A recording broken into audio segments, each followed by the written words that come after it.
ప్రభునందు ప్రియమైన సంఘ బిడ్డలకు, దేవుని పిల్లలకు ఈ ఉదయకాల సమయంలో ప్రభు అయిన యేసుక్రీస్తు నామములో అందరికీ వందనాలు తెలియజేస్తూ ఉన్నాను.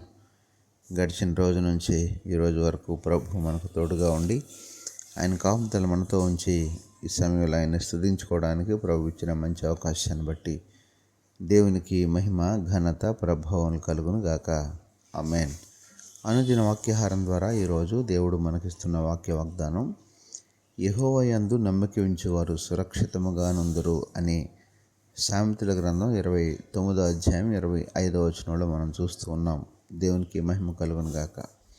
ప్రియమైన దేవుని పిల్లలారా, ఈ మాటను మనం చూసినట్లయితే దేవుని యందు నమ్మిక ఉంచువారు సురక్షితముగా ఉంటారు అనేటటువంటి చక్కని వాగ్దానాన్ని ప్రభు మనకిస్తున్నారు. అంటే ఎప్పుడైతే ప్రభు మీద నమ్మిక ఉంచుతామో, ప్రభు మీద విశ్వాసం ఉంచుతామో, ప్రభు మాట మీద మనం దృష్టి పెడతామో, ప్రభు యందు భయభక్తులు కలిగి జీవిస్తామో, అట్టి వారికి దేవుడిచ్చేటటువంటి కాపుదల ఎలా ఉంటుందో ఈ మాటలు మనకు కనపడుతుంది. అంటే ఏ వైపు నుండి ఆపద వస్తుందో, ఎటువైపు నుండి సమస్య పొంచి ఉంటుందో, దుష్టుడు లేక అపవాది ఏ వైపు నుండి దాడి చేస్తాడన్న భయం లేకుండా సురక్షితంగా ఉంటాడని. ఎందుకంటే దేవుడిచ్చే కాపుదల, దేవుడిచ్చే భద్రత, దేవుడిచ్చే క్షేమము అంత ఉన్నతమైంది. ఆ రీతిగా ఈ ఉదయకాల సమయంలో ప్రభు మీద అనుకున్న ప్రతి ఒక్కరూ ఎల్లప్పుడూ సురక్షితంగా ఉంటారు.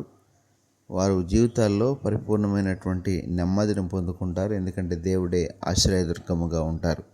కనుక అటువంటి కాపుదలను, రక్షణను, క్షేమాన్ని, సంతోషాన్ని ప్రభు ఈ ఉదయకాల సమయంలో ఈ వాక్యాన్ని విన్న వారందరి జీవితాల్లో నెరవేర్చును గాక.